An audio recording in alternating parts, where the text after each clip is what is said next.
Welcome, dear listeners, to our scary stories. In the stillness of the night, when shadows stretch and the world seems a little off-kilter, we bring you tales that twist reality, leaving your spine tingling and your mind racing. Tonight, we dive deep into the abyss of the cosmos, where things are not as they seem. Prepare to embark on a journey where humanity's brightest discoveries cast the darkest shadows. Turn off your lights, lean in closer, and let the tale unfold. The stillness of the observatory was shattered by a sudden blare of alarms. Deep within the heart of the Nevada desert, the vast array of radio telescopes sat poised, always listening to the vast expanse of the universe. Today, they had heard something. Dr. Marion Green's boots clicked hurriedly against the polished floor. She rushed into the central chamber, the cold sterility of the room forgotten as her eyes fixed on the monitors. A cascade of indecipherable symbols streamed down, causing a glint of excitement and apprehension to gleam in her azure eyes. "Talk to me, Raymond," she said, her gaze still fixed on the screens. Raymond, a tall, lanky man in his late 30s with salt and pepper hair, adjusted his glasses. "It's from the constellation Lyra, Marion. We've never seen anything like this. It's not just a signal, it's data." The air in the room felt heavy, charged with potential. The faint hum of machines became more pronounced. Marion could smell the sharp tang of cold metal and the subtle warmth of worn leather from the chairs. An assistant, Clara, with dark braided hair and freckles dotting her cheeks, turned from another monitor, her face pale. "This is structured, deliberate. Could it be a message?" The room was abuzz with whispers, the soft rustle of paper, and the constant tap, tap, tap of keyboards. Amidst this hive of activity, Dr. Kaya Lin entered. She was a vision of contrast with her fiery red hair and a demeanor as calm as a placid lake. As a linguistic genius, she was the bridge between numbers and narratives. Marion nodded at her. "Kaya, if this is a message, we need to understand it." Kaya approached the screen, her fingers gracefully dancing over the keys as she began to dissect the signal's language. "It seems mathematical, advanced, but there's a rhythm to it, almost like poetry." Raymond leaned in, the monitors casting an eerie glow on his face. "It's a blueprint, Marion. I'd wager my reputation on it." As hours turned into days, the observatory transformed from a quiet research facility to the heartbeat of an impending revelation. Scientists from all disciplines arrived, and tents sprung up around the campus. The vast Nevada sky, once just a canvas of stars, was now the epicenter of mankind's most significant discovery. One evening, Marion, Raymond, Kaya, and Clara sat around a makeshift campfire outside. The flames crackle and the chirping of desert crickets surrounded them. The rich scent of burning wood intertwined with the faint odor of cold coffee. Clara took a sip from her mug, her eyes reflecting the flames. What if it's a gift? A leap for humanity? Marion stared into the fire, its warm embrace doing little to chase away the cold knot of uncertainty in her stomach. Or a Pandora's box, waiting to be opened. Kaya, ever the philosopher, looked up at the stars. Messages have been sent into the unknown before, hoping for a response. But never have we considered the intent behind an answer. Is it wisdom or a warning? Raymond, ever the pragmatist, chuckled. "We'll soon find out. The world's about to change, for better or worse." The four sat in thoughtful silence, each lost in their musings, feeling the weight of the unknown bearing down upon them. The universe had reached out, and now it was up to them to grasp its outstretched hand and uncover its secrets. The world had shifted its gaze to the Nevada desert, where under enormous white tents in the shadow of the towering radio telescopes, an international coalition began the monumental task of bringing the blueprints to life. Beneath the baking sun, the scent of heated metal and the swirling dust in the wind pervaded the air. The once silent observatory grounds now echoed with the clang of tools, the hum of machinery, and the muted conversations of the brightest minds on Earth. Inside the central assembly tent, a vast metallic structure started to take shape. Sleek, enigmatic, and adorned with symbols translated from the message. To the uninitiated, it looked like modern art, but Dr. Green and her team knew its promise. Raymond, ever meticulous, oversaw the assembly, ensuring each component matched the celestial blueprints. "Precision is key," he'd often say, his voice firm but filled with the thrill of discovery. As days turned into weeks, Dr. Green would often find herself working alongside Dr. Lin, their collaboration essential in translating intent into action. Marion would analyze the structure's functionality, while Kaya decoded the meaning behind its intricate design. One evening, with the last rays of sunlight casting elongated shadows, Marion and Kaya stood outside the tent, watching as the final piece was set in place. The evening's coolness was a welcome respite, bringing the scent of desert blooms with it. "This is it," Kaya murmured, her voice filled with a mixture of awe and trepidation. "We've constructed a beacon, but what answers will it call forth?" Marion nodded, feeling the weight of their actions. "Every step has been a question, Kaya, and soon we'll have our answers." Nearby, Clara, her eyes filled with curiosity and the ever-present desire to understand, was discussing potential outcomes with a group of engineers. What if it's a bridge, a way to cross the vast distances of space? A young engineer named Max responded, or a mirror, reflecting our own potential back at us. The debates and speculations were endless, reflecting the hopes and fears of everyone present. The device, though inanimate, was a living, breathing entity in their minds. Its presence was intoxicating, drawing them in, making them question the very fabric of their reality. One night, as the camp settled into an uneasy rest, Dr. Green sat alone, tracing the symbols etched into the device. The desert's silence enveloped her, punctuated only by the distant howl of a coyote and the soft whisper of the wind against the tense canvas. Marion whispered to herself, her words carried away by the breeze. "What message have you brought us? Salvation or damnation?" Little did she know, the answers would soon be unveiled, forever altering the trajectory of humanity. Dawn broke, casting a golden hue upon the desert landscape. Today was the day. The device, now standing tall and resplendent in the morning sun, seemed almost expectant. The entire camp was alive with a buzz of anticipation, the air thick with tension and the subtle aroma of brewing coffee. A large platform had been erected around the device. Technicians, scientists, journalists, and representatives from various countries stood watching, their conversations a soft murmur against the backdrop of the vast desert. Marion, with Raymond by her side, approached a console linked to the device. Clara and Kaya were close behind, each holding a piece of the translated blueprint. Max, the young engineer, stood ready to assist, his eyes betraying a mix of excitement and apprehension. "All systems are operational," Raymond announced, his voice carrying across the platform. "We are proceeding with the activation."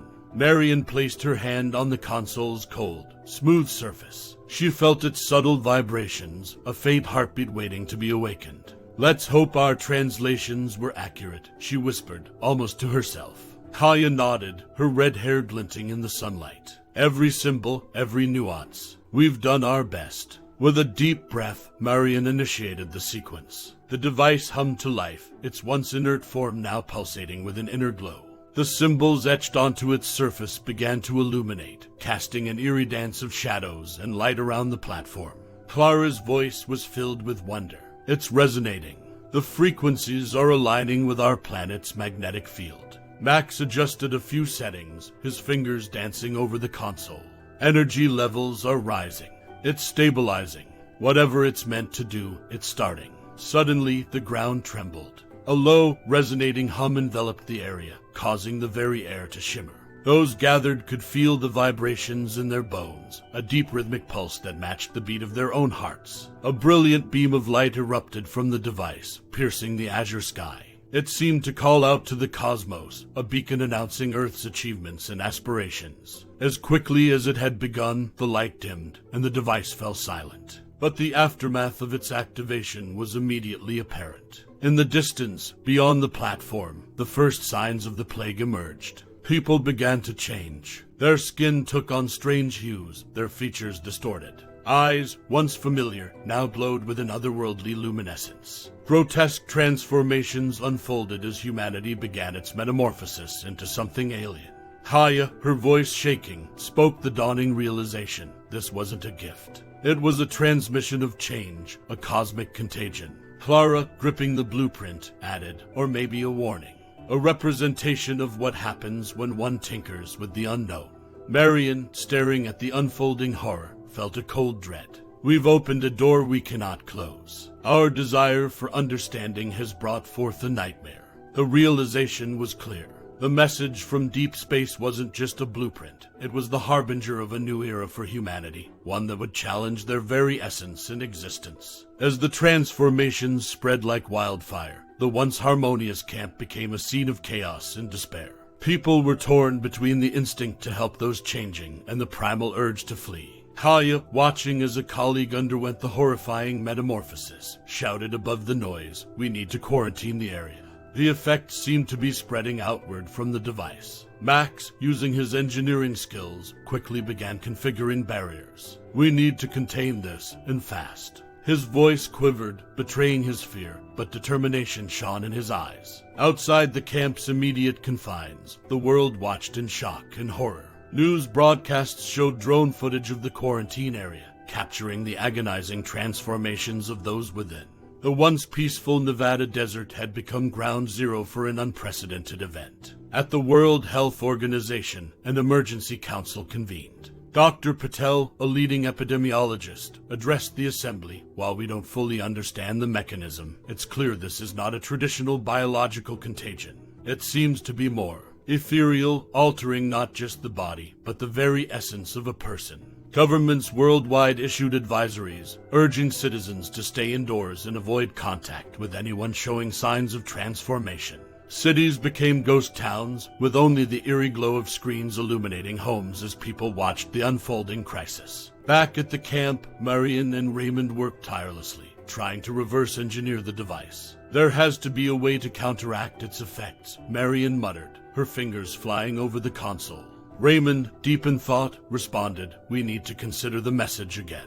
Maybe there's something we missed, a clue or a countermeasure." Clara, her face pale from exhaustion, joined the duo. "It's worse than we thought. Those who have transformed, they're not just physically altered. They're communicating in a way we don't yet understand." As night fell, the desert landscape was bathed in an eerie glow. The transformed, now numbering in the hundreds, stood in concentric circles around the device, their luminous eyes focused on its core. Their collective hum, a hauntingly beautiful melody, resonated through the air. Kaya, observing from a safe distance, whispered to Max, "It's like they're syncing, becoming one collective entity." Max shuddered. "It's mesmerizing, but it's terrifying.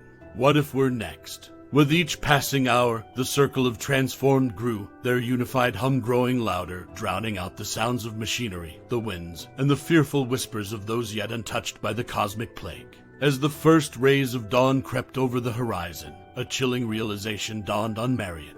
We can't just contain this. We have to understand it, to communicate. Only then can we hope to find a solution. In a world now fractured between the transformed and the untouched, the quest for understanding would become the beacon of hope in the darkest of times. In major cities across the globe, eerie silence pervaded the streets, broken only by the hum of distant transformations and the rhythmic tapping of raindrops. Humanity was under siege, not from an external enemy, but from an unseen force that threatened the very core of their being.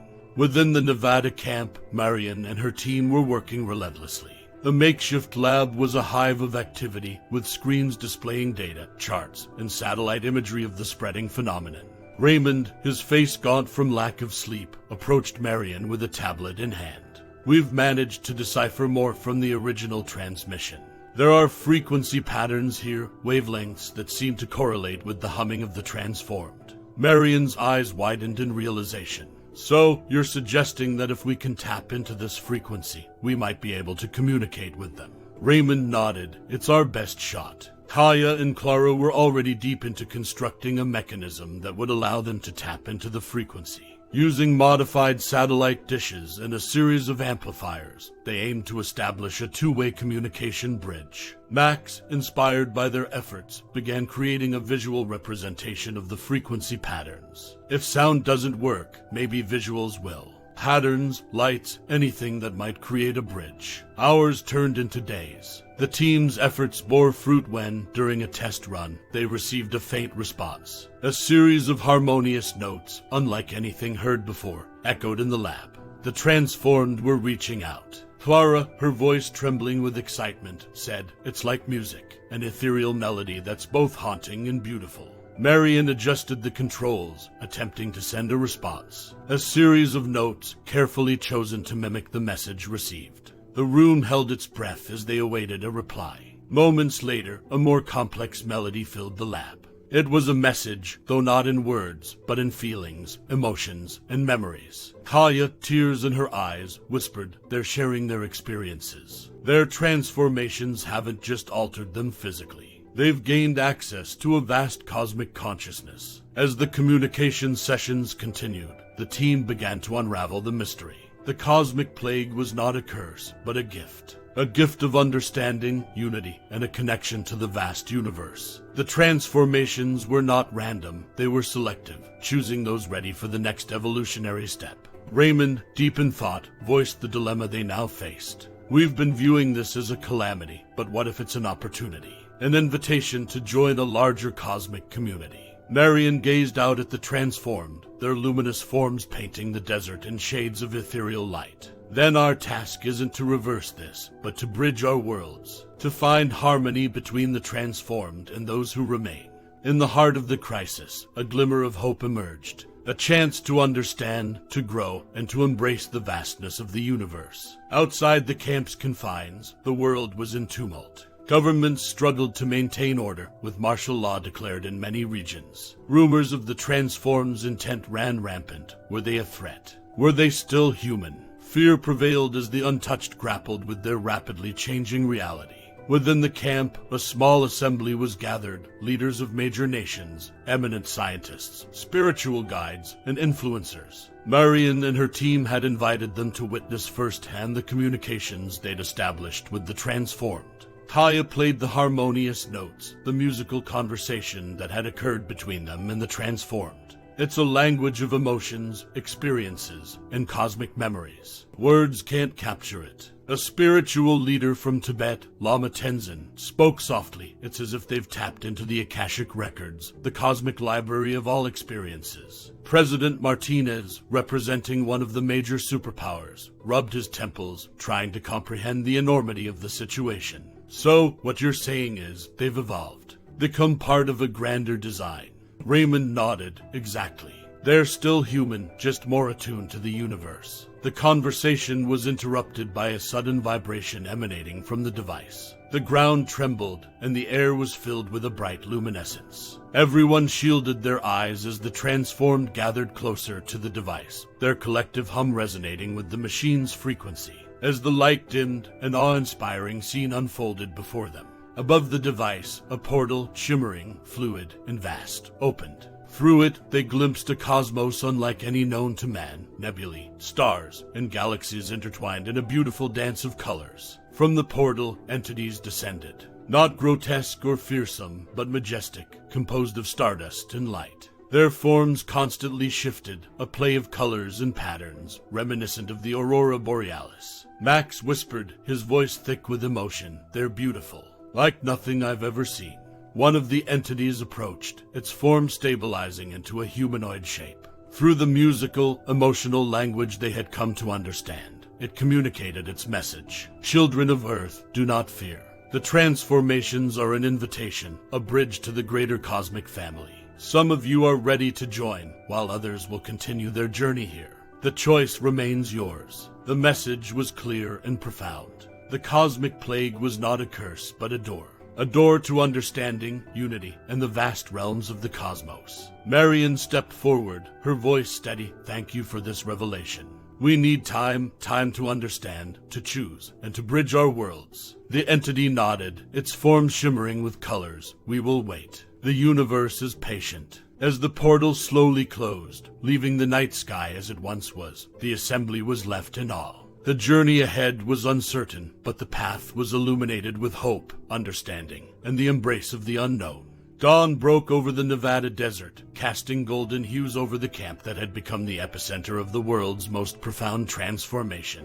News of the previous night's encounter had spread like wildfire, reaching every corner of the globe. People everywhere, irrespective of their status, religion, or beliefs, were glued to their screens, eager for every morsel of information. Inside the camp's main tent, Marion and her team sat with world leaders and thinkers, contemplating their next steps. The atmosphere was thick with anticipation.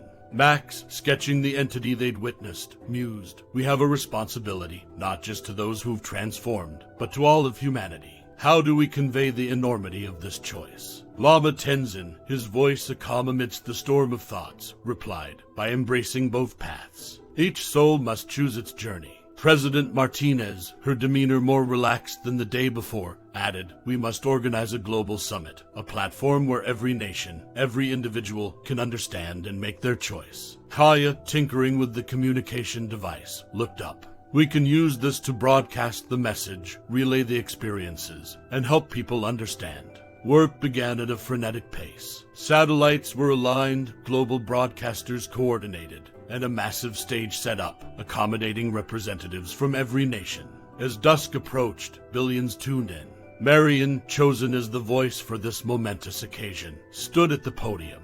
The soft desert wind played with her hair as she began. "People of Earth, we stand on the brink of a new horizon. The transformations, the messages from deep space, they offer us a choice. A choice to embrace a broader cosmic realm or continue our journey on this planet, cherishing and safeguarding our home." She continued, detailing their experiences, the communications, and the profound revelations. As her words flowed, visuals of the transformed, the portal, and the cosmic entities were broadcasted, making the experience visceral for all watching. As Marion concluded, the screen shifted to testimonials, stories of those transformed, their memories and emotions shared with those who remained unchanged. There was sadness, joy, and a deep sense of unity. Raymond, in a side segment, explained the science, breaking down the complexities into understandable terms. He reassured the world that the choice was not a one-time event. Evolution, he emphasized, was a continuous journey. Night had fallen by the time the broadcast ended. Around the world, candles, lanterns, and lights illuminated the darkness, symbolizing hope and unity. Conversations sprang up within families, among communities, across nations. People contemplated, debated, and introspected. In the days that followed, many chose to embrace the cosmic path, transforming into luminous beings, while others decided to remain, with a renewed commitment to Earth and its inhabitants. The world had changed not through conflict or conquest, but through understanding and choice. The cosmic saga had unveiled the strength of humanity's spirit, the depth of its compassion, and the boundless possibilities of its future. The sun cast its first light on a world irrevocably altered. Cities buzzed with a renewed energy. Parks, once mere green spots in urban jungles, turned into gathering places for introspection and discussion. The landscapes themselves seemed to pulsate with a vibrancy, echoing humanity's newfound awareness. Kaya, now a global ambassador for Earth's communications, stood overlooking a massive gathering in New York's Central Park. Beside her, the communication device had been reconfigured into a monument, a testament to humanity's encounter with the cosmic. Children ran around it, laughing and playing, while their elders sat in circles, discussing the profound choices they'd made in the paths they now tread. Artists painted, musicians played, and poets recited verses that captured the essence of this new era. Across the world, such scenes played out. In Tokyo, a festival celebrated unity. In Nairobi, people planted trees, symbolizing their commitment to Earth. In Rio de Janeiro, a carnival danced through the streets, its participants adorned in outfits reflecting both their terrestrial roots and cosmic aspirations. Marion, Raymond, and Max had initiated a global educational initiative, ensuring that the next generation would grow up with a comprehensive understanding of the universe's vastness and Earth's unique place within it. One evening, as stars dotted the sky, Lama Tenzin led a meditation session on a Himalayan peak. Gathered were those transformed and those who remained in their human forms. The lines of division had blurred, and a harmonious hum filled the air, a blend of human voices and the musical language of the transformed. Back in the Nevada desert, the original camp had been transformed into a research and cultural hub. Scientists, artists, and thinkers from all walks of life converged, drawing inspiration from the cosmic revelations and Earth's timeless beauty. One night, as a gentle breeze wafted, carrying the desert's unique scent, the communication monument activated. The familiar shimmering portal appeared, and through it stepped the cosmic entities. The gathered crowd, not surprised, welcomed them. No longer were they considered outsiders. They were family, mentors, and friends. A leading entity, its form resonating with soft, shifting colors, spoke through the musical language. Haya, translating for all, voiced its message. Children of Earth, your journey has inspired countless realms. Your unity, in the face of diversity, stands as a beacon. While paths may differ, the destination, the pursuit of understanding and love, is universal. The entity gestured, and from the portal emerged artifacts, gifts from various cosmic civilizations. They floated down, settling in the hands of children, symbolizing hope and the continuous exchange of knowledge. As dawn broke, the entities, having imparted their wisdom and blessings, departed. The portal, though closed, left an indelible mark on the hearts of all. The world moved forward, no longer confined to terrestrial bounds. Earth became a nexus, a meeting point of cosmic civilizations, and a shining example of unity's power. Its inhabitants, whether wandering the vastness of space or tending to their blue-green home, carried with them an unbreakable bond of love and understanding. As the last echoes of our story fade, we're left to ponder the vastness of the universe and the mysteries it still holds. Remember, dear listeners, in the silence of space, many things remain unheard, and not all messages are meant to be understood. Until next time, keep your eyes on the stars and your ear to the ground, for there are always more tales to tell on our scary stories. This is our Scary Stories signing off for tonight.